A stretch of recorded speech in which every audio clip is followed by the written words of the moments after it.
How to fix can't receive calls on iPhone. If you find this video helpful, drop a like and subscribe. Now it's very simple to go ahead and do this, and you can do it on literally any iPhone you have. So there's a few things we're going to go ahead and do. Firstly, go ahead and press the button that's right above your volume button on the side of your phone on the left side.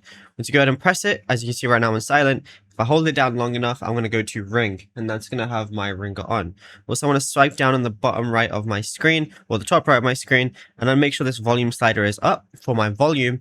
And I also want to make sure I'm not on any do not disturb mode. Otherwise, you're not going to be able to receive calls, and your calls won't even ring, which is obviously going to be annoying. So I'm going to have it on for the video, but all you want to do is also go ahead and turn on airplane mode, and then wait about 5 to 10 seconds and then turn it off. Now we want to go to search on the bottom, and then we want to type in phone. Go over to the phone app, scroll down, and you want to make sure screen unknown callers is on never, and call filtering is turned off as well.